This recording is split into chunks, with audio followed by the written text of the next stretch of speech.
Hi, my name's Myron Uhlberg, and I'd like to read you an excerpt from my memoir, Hands of My Father.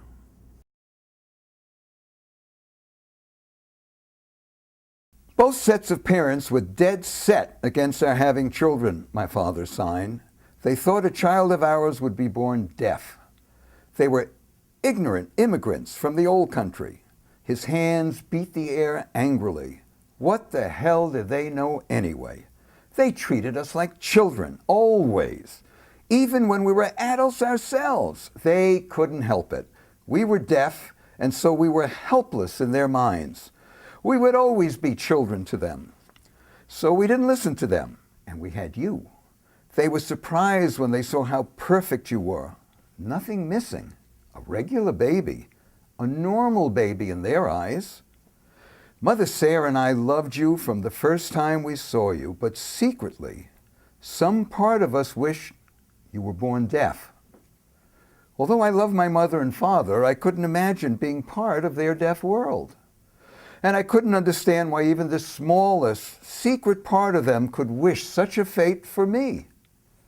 You were our first child, his hands explained. We were deaf in a hearing world. There was no one to tell us how to raise a hearing child. We didn't have the hearing language to ask, and hearing people didn't have the language to tell us. We were on our own always. There was no one to help us. How were we to know what you wanted? What you needed? How were we to know when you cried in the dark? When you were hungry? Happy? Sad? When you had a pain in your stomach? And how, he said, would we tell you we loved you? My father paused. His hands were still, thoughtful. I was afraid I would not know you. If you were a hearing baby, I feared you would not know your deaf father. Then he smiled. Mother Sarah wasn't worried. She said she was your mother. She would know you. She said you were the son from her body, and you would know your mother. There was no need for mouth speak, no need for hand speak. When we brought you home from the hospital, we arranged for Mother Sarah's family to come to our apartment every Saturday afternoon. Urgent, I wrote. You must come. Every week. Saturday. They listened. They came from Coney Island every Saturday for all of your first year of life. They never miss, all of them. Mother Sarah's mother and father, and her younger sister and 3 younger brothers. They ate like horses, but it was worth it. How boring that must have been for them, I signed, pressing my finger to my nose as if to a grindstone wheel. We didn't care. I had a plan, he signed vigorously. They always came when you were sleeping. I made sure of that. Before making themselves comfortable, I asked them to stand at the back of your crib. Then they pounded on pots and pans I gave them. You heard a big noise and snapped awake, and you began to wail. It was a wonderful sight to see you cry so strongly at the heavy noise. Wonderful? I asked. Wonderful for who? Now I know I have trouble sleeping some nights. My father continued, ignoring my complaint. We celebrated. Mother Sarah served them tea and honey cake. And when no one was looking, your Hungarian grandfather, Max the Gypsy, slipped booze into his tea from a silver flask he carried. As he sipped his tea, he'd add another shot.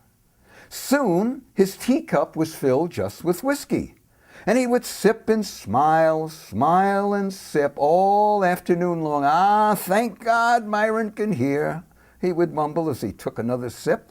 Your grandmother Celia would look at him in her tight-lipped way like he was a cockroach she had surprised when turning on the kitchen light late at night.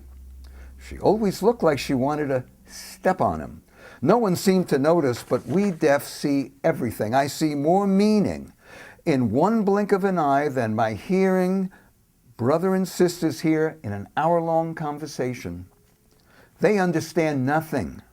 The mouth speaks words they hear, but teach them nothing. I love my brother and sisters, but they're not as smart as me. No matter, That's not part of your hearing story. That's another story.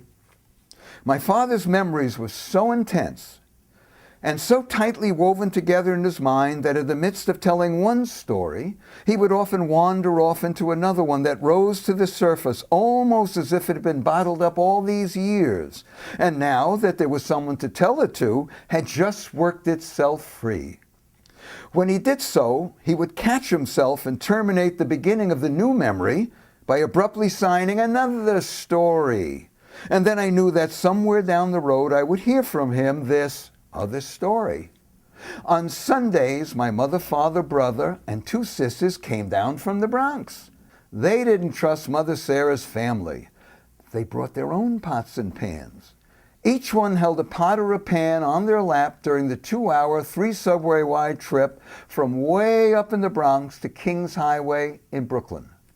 They practiced banging on the pots and pans while the subway cars went careening through the tunnels. The train's wheels made such a screeching sound that people on the car barely noticed them. When they got off the subway, my sisters and brother marched to our apartment house, still banging the pots and pans.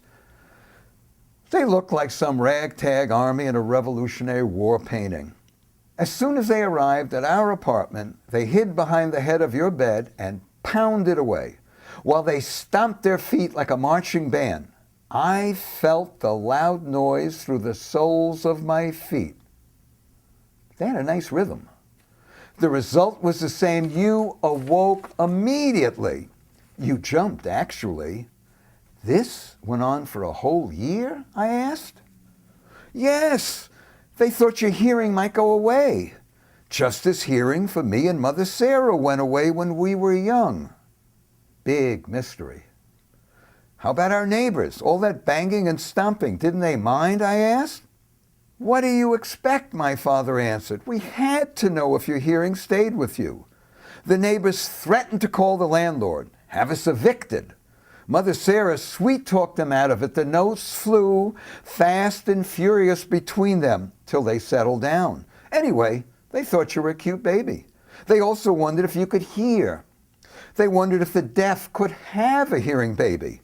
We were the only deaf people they knew. They had no idea of our deaf ways. Thinking for a minute, his hands added, striking each other sharply, it was hard for Mother Sarah and me to figure out how to take care of you. But we did. We learned how to tell when you cried at night. You slept in your crib next to our bed when we brought you home from the hospital. We kept a small light on at night. Mother Sarah wore a ribbon attached to her wrist and to your sweet baby foot. When you moved your foot, she would immediately awaken to see the reason why. She still has that ribbon somewhere. Sign was your first language. The first sign you learned was, I love you. That's a good sign, the best sign.